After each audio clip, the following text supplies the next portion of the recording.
Captain Ranganathan, there were some rather unsavory comments made by the management. Do you think that that would have really riled the pilots here? Absolutely. I mean, you call the pilots terrorists. The owner of the airline calling pilots terrorists, I think, is the highest insult. And, you know, one thing they have to accept is the two departments which make or break an airline are the engineering and pilots. That's right. Without them, you can have all the money in the world, but you need pilots to fly the airlines, you need the engineers to maintain them. They have to accept that. By calling them terrorists, now are you going to say that your Indian pilots can't operate to US because they'll be on the terrorist list, and the Homeland Security won't allow any terrorists to operate into US? So it's actually an insult. And you know, if I was in the NAG, I would demand an apology from him in public. Right. And as a senior counsel, Mr. Prakash, what's your actual take on this whole thing? The actual formation of a union, or what? I think that basically from what I hear, the management is negotiating on something which is non-negotiable for any Indian citizen, because the right to form a union is a fundamental right. So you can't say that these class of people are any less citizens than anybody else.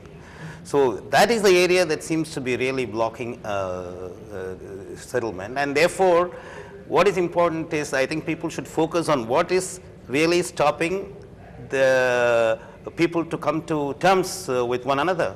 And who is responsible for it? It is very easy, because you see the immediate effect, you will tend to respond to that, you know. But if you analyze deeply, you will know that it is not the pilots who are really responsible for the current situation. So now, but coming to the airline as such, looking at the road ahead, this is going to cause a lot of problems from the point of view that it's going to damage the reputation of Jet Airways severely. What are your thoughts about that? See, I think reputation of Jet Airways has to be maintained by the chairman. So any reputation is what you have, really, by your conduct. So this is something I think he's invited for himself unnecessarily. You see, if you look at the other day, he said that the pilots are holding him hostage and the passengers hostage, and they are losing money because of the pilots. But that's wrong. If you look back on 31st of July, in that meeting where all the airlines threatened to strike on the 18th, he actually said that, you know, if the government didn't reduce the tax or they didn't come forward to help them, they have to close down. So it's not that they were making money in the last 1 month that the pilots have taken it down the drain. But if you look back even 4 years back, in one of the shareholders meeting, the chairman of Jet Airways actually said that you cannot have a low-cost carrier, it's not viable in India. That was in the official statement. And yet when they took over Sahara, they put it into a low cost. Right. That's right. It's been a string of bad management decisions, and then they are blaming the pilots for that. Right. What particularly disturbs me is that we are saying that Jet Airways has now actually opened up bookings for Saturday, and we know from you quite officially that the talks have in fact failed. So that doesn't seem quite the right thing to do. Isn't it deceiving passengers yet again? Already passengers are pushed to the wall. There are other airlines who are exploiting people, charging them 3 and 4 times the cost.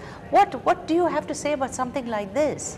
See, what they are doing is very unprofessional. Even though Jet Airways was a very good airline, something has gone wrong that they've been taking one bad decision after the other.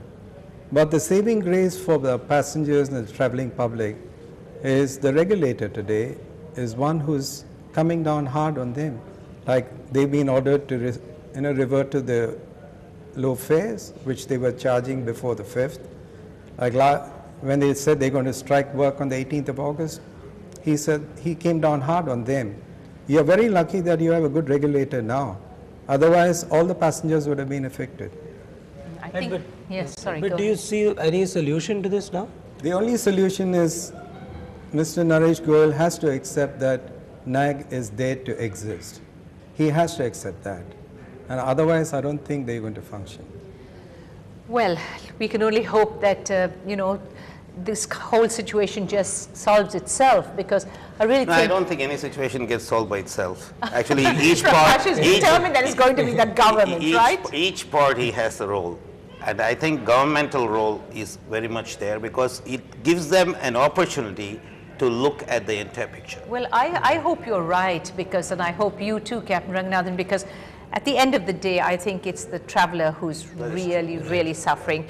And I'd like to thank both of you very much indeed for being in our studio tonight and trying to give us some sense of this whole situation. Appreciate your time. Thank you both of you. Thank you. Thank you.